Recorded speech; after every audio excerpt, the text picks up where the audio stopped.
Hello, I'm Lucy Hockings. From the BBC World Service, this is The Global Story. 3 years into its full-scale invasion of Ukraine, Russia has entered talks with Donald Trump and not Kyiv about ending the conflict.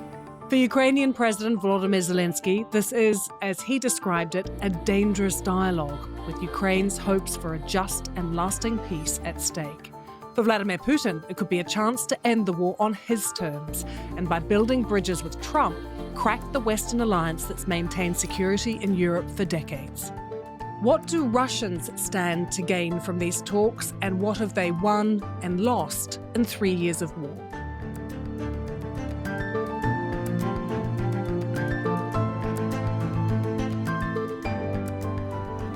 With me today, joining us from Moscow, is the BBC's Russia editor, Steve Rosenberg. Let's take you back 3 years ago when President Putin announced to the Russian people his special military operation in Ukraine. I have decided to conduct a special military operation. Its aim is to protect people who have been subjected to tortures and genocide from the Kiev regime for 8 years. To do this, we will be aiming at demilitarization and denazification of Ukraine. What was his pitch to the Russian people about what they stood to gain from this special military operation? Security. When he made that dramatic address to the nation 3 years ago, went on state television, he basically said that his decision to send troops across the border into Ukraine was to make Russians feel safe, secure. He talked about NATO coming close to Russia's borders. He claimed that Ukraine had become an anti-Russia. So, in a word, security. Were Russians persuaded by that argument, the security argument, or was there some skepticism? There was a sense of shock, I'd say. Few people expected this to happen. I certainly didn't expect Russian troops to go across the border in such a number and for this war to start. And I think there was a sense of shock for the first few days and weeks. People listened to what Vladimir Putin was saying. Many people didn't buy it. There were protests in Moscow and in other towns and cities, not large ones, but there was a definite sense of shock that this was happening. Over time, the war became more routine. It's always there. It's in the background. It sort of hangs over this country. And in a sense, it's been normalized. People have got used to this war happening in the background. For many people, it's a war happening on television. So 3 years into this special military operation, Steve, how are Russians feeling about the war? What do they tell you? Most people say they can't wait for it to be over. They want it to be over. Now, a lot of people say we want it to be over on Russia's terms. We want victory. We want Ukraine's capitulation. Other people say we hope there'll be negotiations. We hope there'll be talks and we can end this peacefully. But this desire for this to be over is palpable. There is a fatigue with it.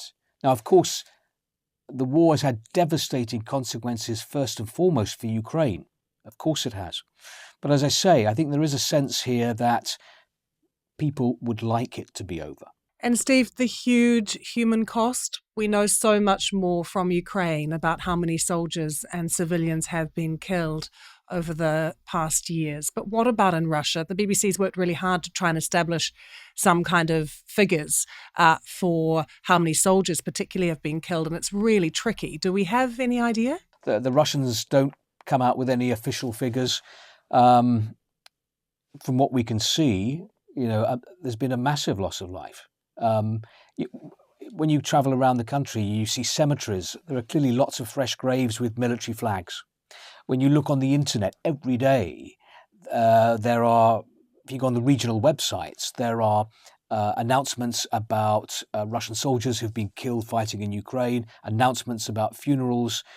So clearly, a lot of people have been killed. During the Soviet war in Afghanistan in the 80s, I think around 15,000 Soviet soldiers were killed in 10 years.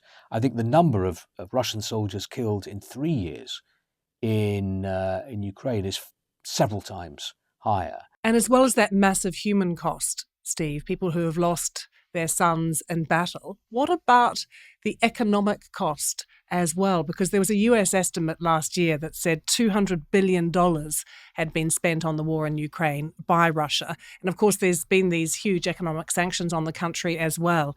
Has that had a big effect on people when they go to the shops, when they try to buy things, or in the way that they live their lives? Some Western economists had predicted when this tsunami of international sanctions was imposed on Russia 3 years ago, that the Russian economy would implode. It hasn't. It's managed to survive pretty well. Having said that, there is a lot of pressure on it at the moment, and Russians do feel that. Prices are very high. They keep going up. Inflation is a problem here. I think last year, potatoes went up in price 90%. Onions have gone up in price. Butter as well. I noticed that in some supermarkets, they're now selling butter in these sort of security boxes because there have been quite a few reports of butter thefts. So that's a problem. Interest rates are very high, 21%. So that's a problem. And I think talking to people in Tver, some people suggested that, well, perhaps if the war ends, then that could ease their economic problems. We are at an absolute critical juncture now. Donald Trump starting these talks with Russia and significantly not with Ukraine, particularly about ending the war. Last week, we saw President Trump calling Mr. Zelensky a dictator, blaming Ukraine for not stopping the war, even going so far as to suggest that it was Ukraine that started the war. I think I have the power to end this war, and I think it's going very well. But today I heard, we weren't invited. Well, you've been there for 3 years. You should have ended it 3 years. You should have never started it. You could have made a deal. I could have made a deal for Ukraine that would have given them almost all of the land, everything, almost all of the land, and no people would have been killed, and no city would have been demolished, and not one dome would have been knocked down. But they chose not to do it that way. Would you say then that after 3 years, Steve, it is Russia that is winning the narrative at the moment when it comes to President Trump? I don't know what the Russian expression, the equivalent for all your Christmases have come at once is, but I think if there is one, Vladimir Putin is probably saying it to himself right now. There is a president of the United States now who appears willing and happy to embrace Russia's narrative on the war in Ukraine, to criticize Ukraine, to blame Ukraine for the war in Ukraine, and not to blame Vladimir Putin at all. You never hear Donald Trump express criticism of President Putin. He always says, well, this war would never have happened if I'd have been in power. So he blames Joe Biden. He now blames Volodymyr Zelensky, but he doesn't blame Vladimir Putin. And I think that gives the Russians a lot of confidence, a lot of belief that they're going to build a lovely, beautiful friendship with Donald Trump. So music to the ears of Vladimir Putin and the Kremlin, but also to ordinary Russians, Steve. They also care about how President Trump sees the conflict and how they're being portrayed. And I was asking people about what they think of Donald Trump. Some people were saying, well, he's a bit of a dark horse. We don't quite know how he's going to play this. Someone said to me, well, he's a businessman. His priority is making money, so we've got to be cautious. So yes, people are hopeful that this thaw in US-Russian relations will actually make a difference and will help to end the war on Russia's terms, but they don't quite trust Donald Trump 100%. Here in Washington, Steve, there really is a sense that President Trump wants this to end very quickly, this war, and not just as a ceasefire, but an end to the war. If that happens on terms that are indeed favourable to Russia, what will Russia have gained over these past 3 years? If Russia gets to keep all the territory that it's seized, if restrictions on the size of Ukraine's army are imposed, for example, if sanctions, Western sanctions, are eased or removed, then Russia will be emboldened. Western powers pledged to defeat Russia, to inflict a strategic defeat on Russia. And if Russia comes out of this with what it will consider to have been a victory, you will have an emboldened Russia, no doubt about it. So an emboldened Putin is one thing, Steve, but what about more specifically on those territorial gains? So if Russia got to keep Crimea and the Donbass, which they've wanted to be this buffer against NATO, will they feel that that has been worth it?